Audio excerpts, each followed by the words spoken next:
the S-curves. Well, we chose the S-curves specifically, and it's calligraphic S-curve. It's not perfectly symmetrical. We chose that because those are the kinds of lines that we saw in the Arabic calligraphy and in the Persian miniature paintings that we were looking at.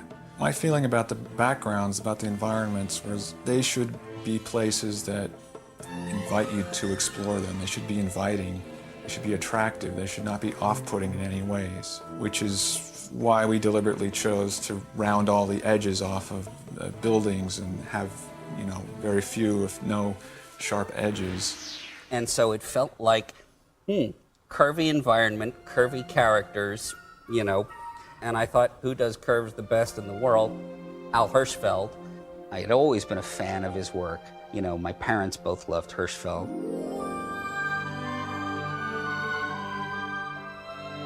And so between all of that, I was just getting more and more hooked on Hirschfeld. And I started going in that direction. The big question was, well, if we do this with the genie, we really are going to have to do this somewhat with all the other characters. We did, where we pulled all the animators together, Glenn Keane and Mark Henn and these guys, and we really said, how can we let this influence percolate through all the characters? And everybody really enjoyed that challenge. Except for the carpet, who remained a rectangle. And that's just because of Randy. He was obstinate. Yeah. We tried to get him. But because you guys had been through so much of that and you were so quick on your feet to make the adjustments, I think for the animators coming onto it, the film was one of the most fun. It was such a lark, and you were letting everybody do the things they'd been waiting to do all their lives. The really exciting thing to this gang of animators was that we were going to make a movie that was in some sense a satire of a Disney movie. My assistant, Kathy Bailey, came running into my room. She said, they've lost it. You have to go outside and look at the storyboards.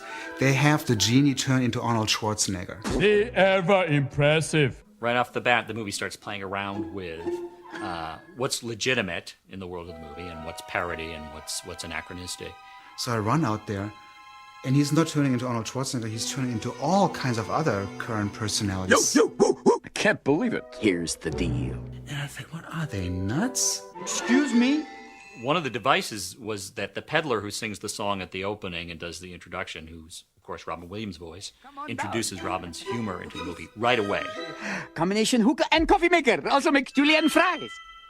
Without that, the genie appearing 35 minutes later may come as such a huge jolt that the audience might reject it. We actually loaded a box full of props. Then, once the mic was opened up in front of Robin, pull the cloth off, and he riffed on each object he pulled out. This is the famous Dead Sea Tupperware. Listen. Still good. At one point, he pulled up a bra, and he went, "Look at this, it's a double yarmulke. Look at this, it's a double slingshot." We tried to get it in the movie, didn't last, but...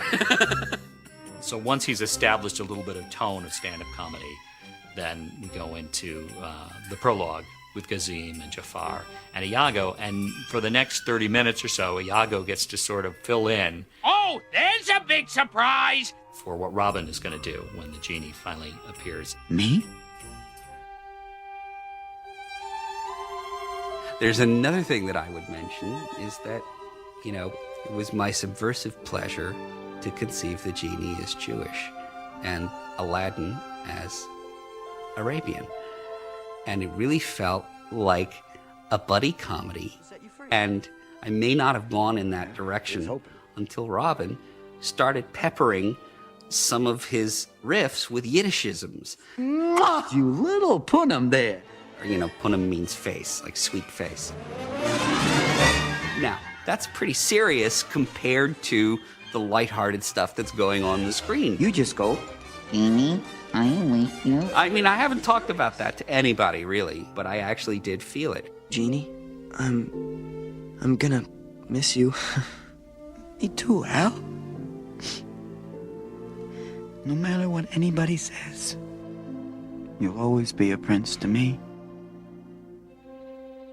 The genie is such a distinctive character for so many reasons, but one of them is just the speed. How did you approach that? And did you have to do a lot of experimentation and consultation with your directors, too, as to how to get the motion down the way you wanted it to be? Part of it was because I came from doing television commercials, and I had to cram as much information into a 30-second piece as possible, as far as how the character was handled. And you know, John and Ron always conceived them as mercurial. The quick changes, you know, many of them came from Robin himself, you know, in the recording session. This is the point where I should ask you about the Cave of Wonders as well. When did you conceive of that and doing it in that form? It was in the script. I mean, the idea of that sequence of this dramatic sort of roller coaster ride through the cavern, I think it was really as we got into production after the boards were done. And we just felt like the subjective camera could work so well with a computer, better than a two-dimensional animation camera. And, I mean, Beauty and the Beast, that had a big, major sort of computer set piece. it did. With, And I think with we the were ballroom. influenced by that, certainly. And so I think we were looking for ways to use the computer, and we didn't really have anything like Beauty and the Beast, but this seemed like another possibility of a way to go. Another element that the directors were interested in pursuing with computer animation was the animated Cave of Wonders tiger head that rises up out of the desert and opens its mouth, and it's the entrance down into the cave. This particular shot is when they first approach it, and he's saying,